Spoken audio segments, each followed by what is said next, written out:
I don't want that company to get my money.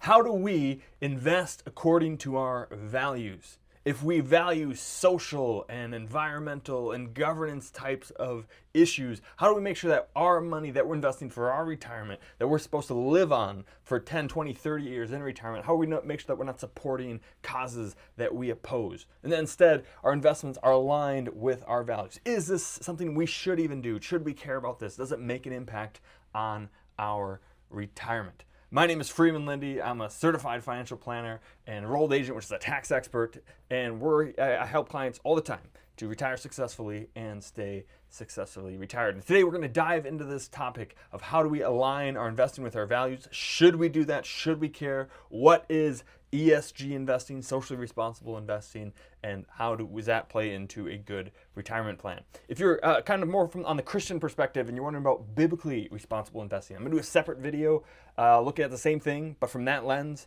and the videos will be almost identical, so you can just watch that one instead. But if you more care about the social, environmental, that side of it, then you're in the right spot. And so how does this play into our retirement plan? Should we care about this? What does it actually mean? And where do we go from here? So what are we talking about here? So the main thing that we're talking about is environmental, social, and governance funds, ESG funds, right? These are funds that have selected, that you have screeners to screen out companies that may not agree with your values. And so if we look at this, right, so it's E is the environmental, I can't spell. That's all right. I'm better with numbers.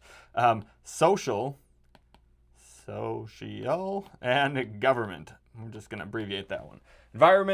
Environmental, social, and governance. How do these play a role into our investing? And so for some people, right, we care about the environment, we care about social things, we care about how things are governed, and we want to make sure that our investing aligns with our values, right? That where we're deriving our retirement income from, does it align with what we're doing, or are we supporting causes that we don't want? And so, right, often when it comes to, if you invest and you've got a fund, you've got maybe your S&P 500 or whatever else, right? Most of the companies are probably fine and you have no problem investing in them.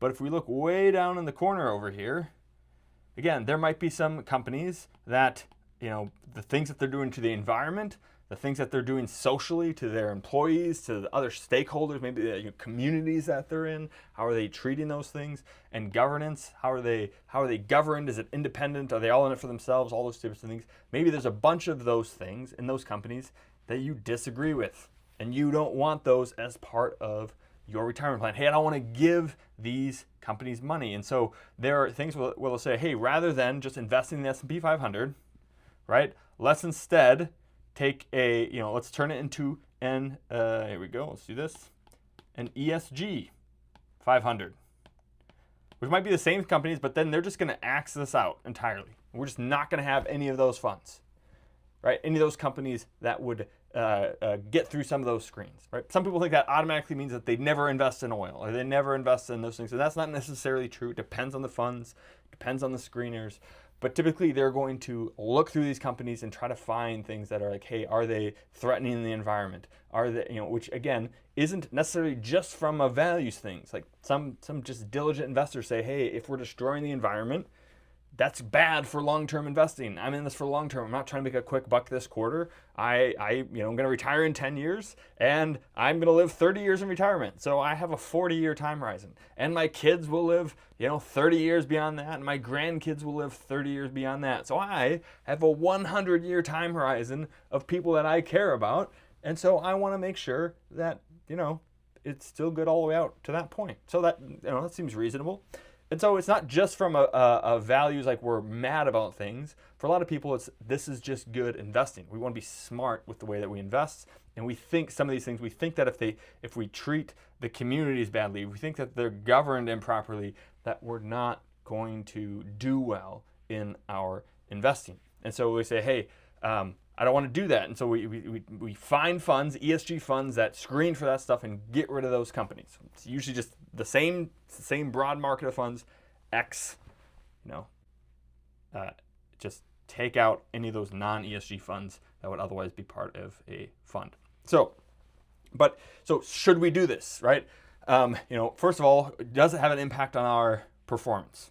Because I think, right, when you invest, you start with a goal, right? Then you have a plan to fund that goal, and then you fund the plan with a portfolio. And then inside that portfolio, you have your equities versus you have your asset allocation, equities versus fixed income. And then beyond that, what do we have those equities in, right? How are we diversifying in there? So again, make sure that we have the order of the operations correct. I've talked about that. But once we get to actually picking companies, should we do it? And when we pick those, largely we're doing it on performance, right? The reason you invest in equities is because you want better performance than investing in bonds or CDs. And so, we might say, okay, this all sounds good, but if the S&P 500 is going to do that, right? And our ESG fund is going to do this, and there's going to be a massive difference here, is that worth it? And there's some people and I think there's people on both sides that love to cherry pick data, right? And there'll be some maybe on the right who scoff at all this stuff, and they'll cherry pick data that says there's a massive gap between ESG investing and regular investing. So it's a huge hoax. Just don't do it. You're wasting your time. And then there's folks on the other side that say it's really important. It's way better. Here's some examples of how it's overperformed over. It's actually done this, and it's been better over a period of time. Right? And so it depends on where there's so much conflicting data about whether or not ESG actually works. And so I'm not going to give you a definitive answer on that because the jury's still out, in my opinion, on whether it's better performance or not. It certainly can be harder to find the right things, right? Because there's less of them. You have less options if you're trying to choose ESG funds. Out of all the funds that are out there, the number that are ESG is like tiny. Right? And so you just have less options in what to invest in if you're trying to pick your ESG funds down here. Okay? Not a lot of options. And so that might steer some people away. And personally, in my base portfolio that we build for clients, we don't use them. It's not something that we try to incorporate. If it's really important to you, we do have some clients that some of these kind of things are important. We do have portfolios for that, but I don't use them for everyone. So to me, let's just put performance aside. And should we really invest? If we invest in these, and here's something that I want to really challenge people on. That's kind of the main reason for this video, is that I think there's a big misconception out there about what it actually means to invest in these companies or in these funds. So let's say that we have you, right? This is you, and you've got some money, and you want to invest it. And so you're thinking of buying a share. So one share of a fund, of XYZ fund. Okay? So you're thinking of buying that share, and you're like, okay, cool. But then you zoom way in, right? And you notice that inside there's a bunch of companies that do not meet your ESG standards. They are polluting the air. They're whatever. Let's say that the environment is really important to you, and you see that there's a bunch of companies in there that are just unloading CO2 into the atmosphere, or whatever else, contributing to global warming, whatever you think, right? And so you don't want that. So you're like, I don't know if I want to. I don't know if I want to give my money to those funds, right? If we think about, hey, most of it's good, right? Let's go back a couple times here. If you're watching this on YouTube, you know what I'm doing. If you're listening, most podcasts and stuff, if you just turn your phone sideways, it should show the video. A lot of the podcast feeds are now support the video, so you can do that. Right, we zoom in there, and if we look at what's actually happening inside there, right, you've got this, big nasty foundry or whatever else, right, and it's just spewing smoke out into the atmosphere, right? And so you're like, hey, I don't want to give my money to that. And I know it's only 5% of the fund is these non-ESG companies, but I don't even want to give $5 out of 100 to these companies. Don't want to do it, right? But that's where I think the misconception is. Because even if you're looking at a fund, XYZ fund, and it has some non-ESG companies in them, you're not giving your money to the company when you invest in it, right? When companies get started, right? So you've got a company, right? And it got started, maybe bootstrapped a long time ago, and then maybe you get some private investors who put some money into it, and it grows a little bit bigger, and then it grows a little bit bigger naturally, and it keeps getting bigger and bigger, and then maybe some private equity gets involved, and they put their money into it, and so it gets even bigger, and bigger, and it keeps growing and growing and growing, and eventually they want to go public. And so it's a big company now, and private investors own it, private equity owns it, and maybe the original owner, whoever owned it to begin with, still owns part of it, right? Or maybe some of the employees, they've bought stock in it over time, and so it's owned by a whole bunch of different people already, and then they want to sell it to the public, to anyone else, and so they get an IPO, right? And then the public has their money, and they give their money to, and some of that goes to the private equity, some goes to the other private investors, some goes to the original owner, some goes to the employees who own it, whoever owns it. That money all goes to those people in exchange for, again, shares in that company, right? Shares go out to the public, whoever owns them, okay? And so when these people fund it, and private equity funds it, and employees buy shares, all that money goes into the company, and the company uses it to do its thing, to grow the company, to do its services, produce its goods, whatever, right? And again, if it's a company you don't like, let's say they're pumping CO2 into the atmosphere, right? All this money that goes in there, and then when the public buys it, and they give that money, some of that money, again, might get reinvested to pump more carbon dioxide into the atmosphere, right? And so all that money goes into the company to fund its mission. After the public has it, the company, they got their money, right? And so when you buy shares of a fund that contains this company, you are not buying the company. Instead, there's another person over here, right? If you're just trading online, you're trading in the stock market, right? Buying normal funds through Schwab or Fidelity or Vanguard, right? You have another person over here, they own the share. And instead what's happening is you are giving your money to that person, and they are giving their share of the fund to you, right? So none of your money goes to the company. Your money goes to someone else in exchange for their share. The company already got their money. So when you invest in funds, or even in companies directly, but funds who owns the companies that are doing things that are not aligned with your values, you are not, I repeat this, you are not giving your money to the company.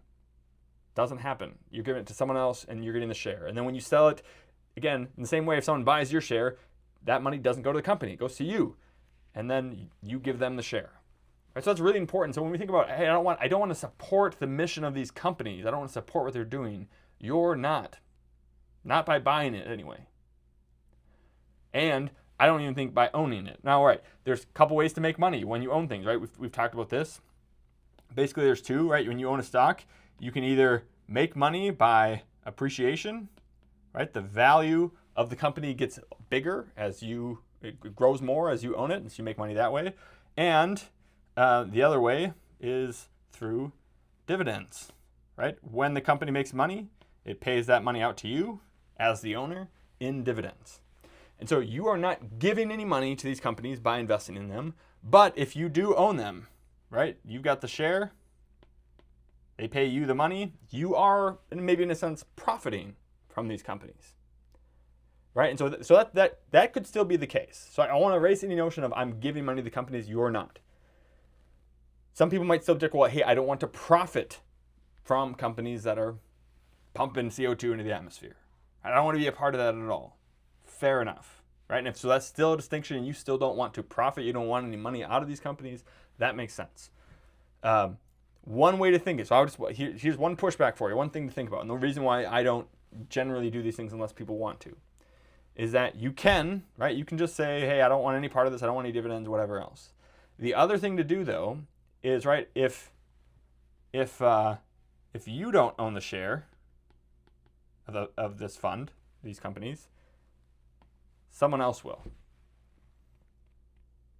Right? Company's still going to make the profits or not. If they make the profits, they're going to pay them out. They're either going to reinvest them to grow in value, or they're going to pay them out to the customer, right? So reinvest or pay, one of the two, right? So you, whether you own it or not, it's not going to affect the profitability of what that company's doing. If someone else owns it, then they might take that money around and actually do an IPO of another company that's doing the same thing, right? But if you own the shares, you can always take that money, and if you really are passionate about these topics, about environment or whatever else, you can actually take those profits and invest them in things that are combating that, right? You can invest them in environmental projects, in solar, in whatever else, and you're basically taking their profits and turning them, what was meant for evil, so to speak, and turning it for good, right? And so that is maybe one way is that, hey, I'm going to turn the profits of these evil companies into something that is good. And if they truly are only, going way back to this, if they really are only, 5% of what we're investing in anyways, then, feel free to give a few percentage, and that's of just one company or just a couple of your funds, whatever, right? Feel free to give that percentage away. And so that may be one other way where instead of just saying, hey, I don't want to participate, you would say, I'm going to turn what was meant for evil into good, right? So generally, as we kind of just sum up here, right, you might be passionate about certain topics and you might want to make sure that your investing aligns with your values. I think a better way to do that personally is to say, hey, put your money where your mouth is. Right? There's a lot of people who can rant out there about all the things that they care about and then they do nothing. They give no money, they give no time, they give no effort, they just rant about it. Right? And if you want to passively just not participate in profits, you can do that. Right? That'd be one way, some sort of resistance, but no one's going to notice because someone else will just buy the shares. Right? Instead, I would say, hey, invest, be a business owner, right? Be an equity investor, and then take those profits from those companies and put it back and actually give those to things that are going to make a difference. That would be my challenge to you. I think that to me is like the peak. Aligning your investing and finances with your values is to turn what was meant for evil, turn it into good, right?